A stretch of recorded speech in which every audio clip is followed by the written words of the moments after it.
Welcome back. You're watching HFO-TV. Hi, welcome back to HFO-TV. I'm Greg Frick, partner here at HFO Investment Real Estate. Today we've got two people from USI Insurance Northwest. Thank you. We have Heidi Tapasaw and Ted Stark, and we're going to talk about cyber liability and data breaches.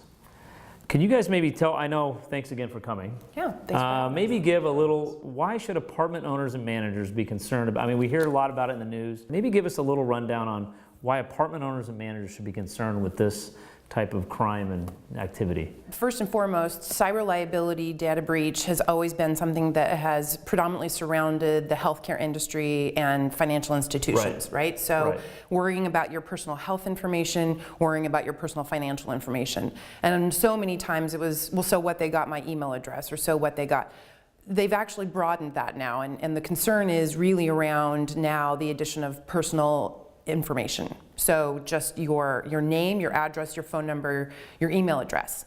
And what really drives a lot of this activity is what the black market is asking for. So it's the information that they want, and real estate owners and managers have a lot of that information that cyber criminals want. Right. So by way of your rental contracts, by way of leases, by way of applications, by the credit reports that get ordered.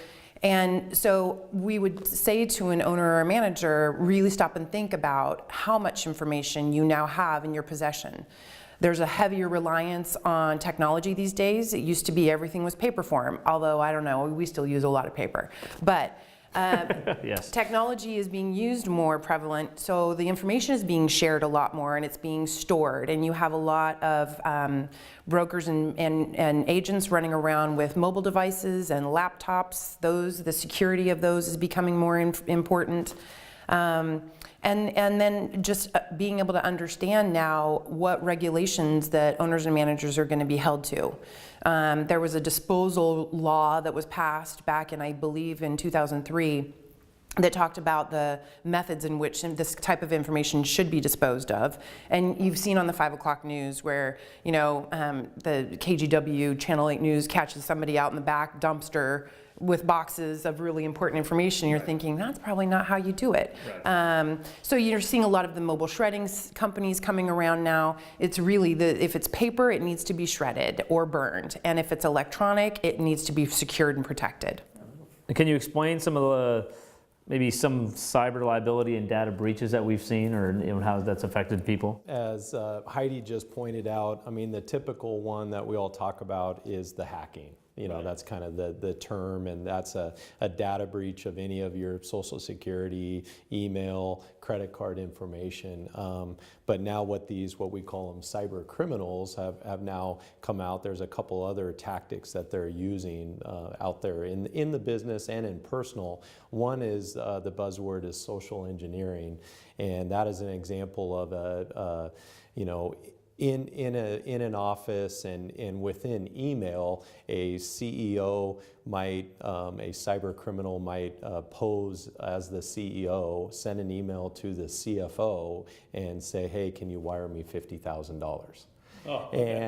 And so we're seeing that more and more in businesses operations, but where it might look just like it. And so putting the protocols in place in businesses to not just go by that email, pick up the phone and say, do you really need that 50,000? Right. And so that's been a big thing. But social engineering is that. The other big one that's now hitting the is cyber extortion risk, and that would be where the cyber criminal sends an email and says, hey, I am not going to release your software information and all your information to do your job unless you give me $50,000.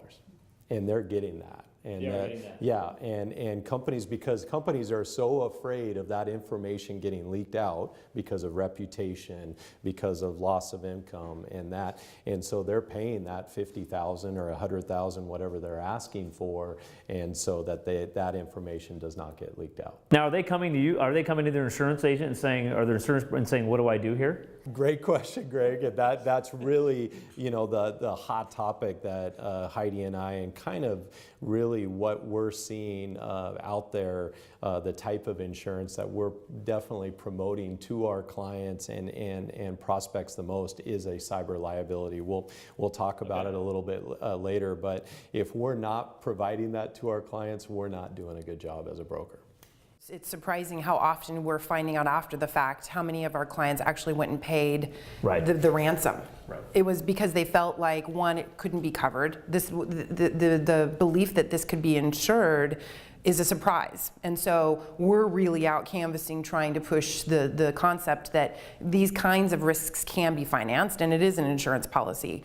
But this is happening right here in Portland. We have large numbers of real estate clients, and they are getting hit with this. And then coming in the morning, and the black screen, you know, the heart starts to go, and they get a little, you know, it's kind of like the glued together ransom note that says, you know, pay up. Wow. Well, like, I'm sure on a lot of people probably don't want to say that they paid. Right. You know, until after the fact, and you hear it, and, oh yeah, that happened to me too. Like, oh really? Right. Yeah. So Right. wow. It's like the letter from you know, Nigeria, where, you know, send us 100,000 to get 50 million. You want 50 billion. Yeah. People actually do it, but nobody's ever going to admit to doing it. Right. So, yes. Right. Don't be embarrassed to admit that you paid ransom to get your system back. Yes. We can help you. Ask ahead of time.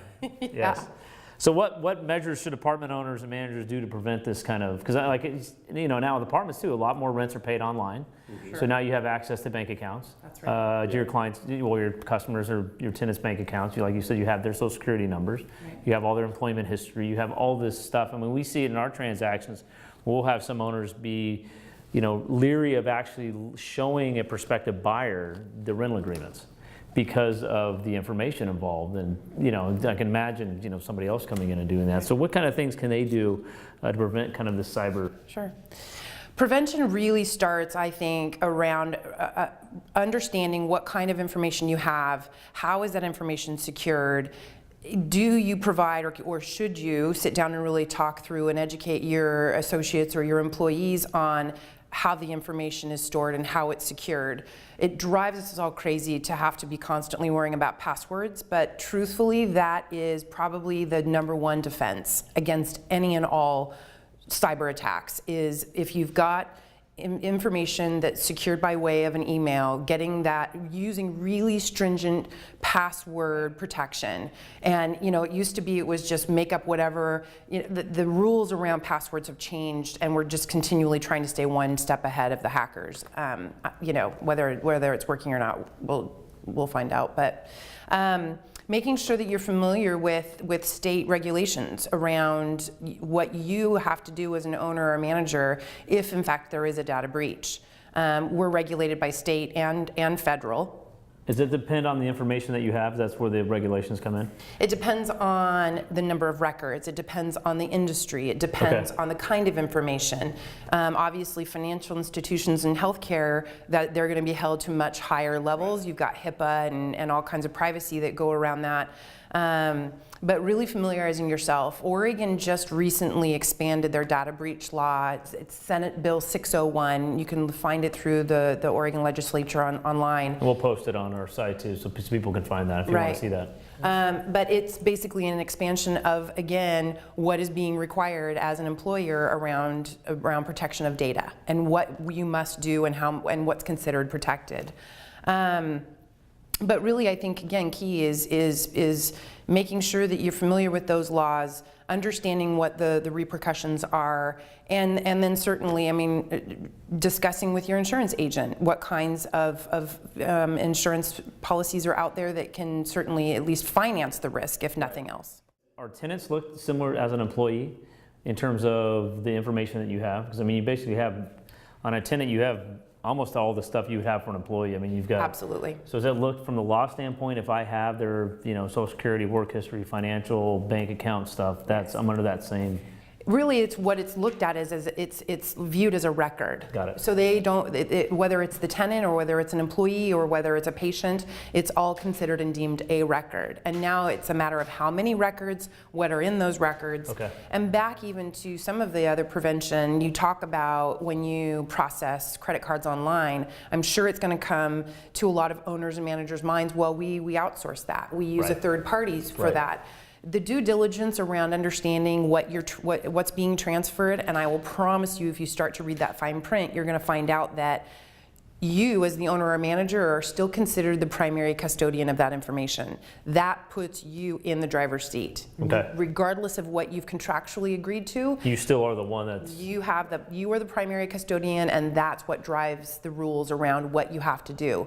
When we talk, and Ted will talk later about the costs associated with if there was a data breach, and it talks about each record and the cost of that record, that really, when you're outsourcing, the third party company is maybe only responsible to notify the owner or manager. The owner or manager then becomes the primary custodian. Now they have thousands that they have of to records. notify. Yeah. Got it. And Wow. that's, Heidi brings a great point. My clients or prospect, oh, well, we outsource all that to a third party. They have that coverage. They run all the credit have checks. that. They have the They credit, do that. It's their exposure. Well, I mean, that is one protocol that we go through and make sure that risk transfer is happening. But even if it's a perfect risk transfer, that owner is still going to have exposure. And then in the case of that, if that third party does, trigger some insurance or have some liability, what happens if they only had $1 million?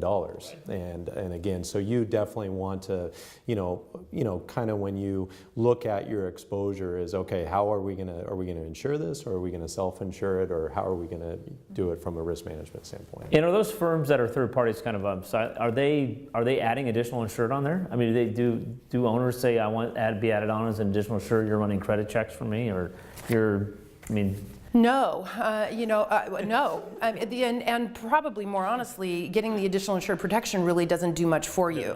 It really doesn't, because cyber liability is not something that another person can sort of tag on to. Okay. Cyber liability is really each person's exposure, and a lot of the costs and a lot of the coverages are really first-party coverage. So while you might be able to say, well, I can go ahead and get protected under that third-party vendor, the owner or manager still has those first-party costs. The notification, the credit monitoring potential, the forensics, a lot of that is associated. That's first party. That's first dollar, not necessarily claims that we're going to have to pay out because of the breach.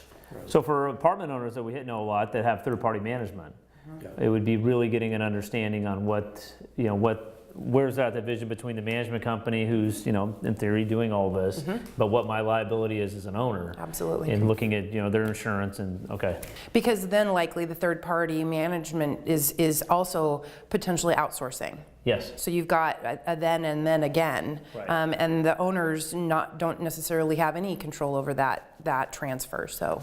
Okay. So what's kind of the average financial impact? I'm sure it's all over the board, but maybe give some examples of some that have happened that. Yeah, I mean, what we usually like to see is trends going down. Unfortunately, in this, in the cyber liability and privacy aspect, as Heidi mentioned, it's usually looked at like per record what the cost is, per that record. In 2014, it was about $194, not about, exactly $194, and already in the recent studies in 2016, that's jumped up to $220.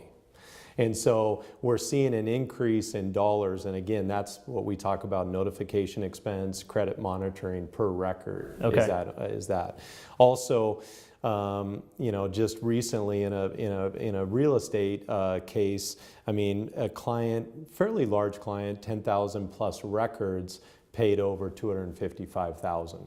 In notification and credit monitoring. So it's real dollars. It's something that can really hurt, even a large size real estate firm, with that notification and credit monitoring. And again, with the multi-state exposure, state laws and everything, there's a lot more requirements. Oregon's getting there. Oregon has it, but even other laws are even more stringent. So is Oregon a little bit behind in terms of the laws on the books and for cyber? No, we're right there. Oh, we're right. We're right there. But even other states are even more stringent than Oregon. Yeah. And then when you guys say record, I mean, I know you have to keep real estate records for a length of time. So as I'm going through tenants, each one of that's a record, even though it might not have been a tenant for 5 years. So correct. Right. Yeah. So there could be, like you said, lots of exposure. Absolutely. It's not existing tenants, it could be your past tenants. Yeah. And again, that's a great point to go back to some of the prevention is really starting to look at, do you really need to maintain those records? How long? And what, are there other regulations that dictate how long you keep those? And if there's not, get rid of it. You're just creating more exposure by hanging on to it. Holding on to them just for the sake of holding it doesn't make a lot of sense. Doesn't make a lot of sense. Right. Yeah. Okay. In terms about making sense, so maybe highlight, does it, buying this kind of policy for an apartment owner or manager, it's it sounds like it makes sense. Maybe give a little bit more highlights on that. Yeah. So cyber liability, data breach coverage is evolving, and at the very moment, incredibly affordable. And that seems counterintuitive when we know what we know about the costs associated. But truth be told, there still is a whole lot left. There's not a lot of case law. This hasn't really been tried very well in the state of Oregon. Unless you're talking about like a Target situation, and even that hasn't necessarily been sorted out. We just know it's a lot of money, but now when it boils down to who is liable and who should be paying, they're still sorting those things out. So, so the policy itself is pretty simplified. The best place to start with cyber liability coverage is for an owner or manager to look at their current policy. If they've got a business owner package policy, they're going to find, and it's with a standard carrier, they're going to find that there may already very well be some coverages added in as a little gimme, kind of a wet your whistle kind of thing. But do they fully understand it? I mean, I guess like you Correct. said, Right. And so start there. If there is in fact even a $25,000 cyber liability or data breach limit, talk to your agent about it. What kind of coverage is it? What does it afford me? And can it be expanded onto that policy? Standalone policies, again, not incredibly expensive, and certainly when you're looking at the possible exposure, it's worth a conversation. There's two components to it. One is the liability aspect. Will you get sued because information was released and it caused damage to somebody? And then the first party expenses associated with, we did lose it, we do have to go get it, we do have to notify, we do have to offer the credit monitoring, we do have to provide we've got to go back and do some forensics. A laptop might only cost a couple of $1,000s, but the expense associated with now the loss of all that data could be $50,000. Right. So very quickly adds up. And are the management companies doing, are they looking now, looking at their policies and making sure they're covered on this kind of stuff? Completely. That's because an owner is definitely going to want to make sure property management company has that exposure, or how are we risk management, on that exposure. And then what we're seeing, and as Heidi has pointed out, the carriers haven't even figured it out yet. I mean, they're figuring out the forms, they're figuring out, okay, how do we price for this, on that. But right now it's a very inexpensive, affordable. Will it last this long? We don't think so, because the claims are coming in, whether it's the data breach or whether it's the social engineering or whether it's the cyber extortion type of claims. You're starting to get some track record of claims. Yeah, the claims are going to come in, and then guess what? Claims go up, premiums will go up. And so, because again, carriers do have to make money too on their lines of coverage. So right now it really is the time to again, at least evaluate it and see if it is something that, hey, should we use insurance for this, or hey, at least let's have the protocol in place to self-insure. Okay. The application will guide an owner very quickly to determine how much they've paid attention. And I've used the application process as a really good risk management tool for clients. So walk them through the process. Walk through this 5 or 6 page application. These are the things that insurance companies have already determined are incredibly important before they're even going to offer terms. Right. And we come back and find out most oftentimes there's a whole section in there that the owner says, God, I don't do any of that. Total gap. Total gap. So great risk management tool just to give them an idea of where do I start and where are really the most important areas to focus on. Bring you guys in, have you look at it. Here's the policy, but like you said, more importantly, here's kind of the checklist you need to go through. Are you doing this? Are you not doing this? What do you need to work on from a business standpoint? Yep. Right. Good. Okay. Well, thank you for coming. I guess the sad thing, I wish I would say this is going down, but where we are in history, I think cyber crimes are going to continue to go up. So it is definitely for owners need to really look at this as a possibility of, are you covered? What kind of coverage do you have? And then like you just brought up, what procedures do you have in place? Because you do have to keep those records, and as you keep records, it's giving yourself more exposure. So thank you for coming. It was very enlightening, and we'll talk to you soon on HFO-TV. Thanks. That was good. Thanks.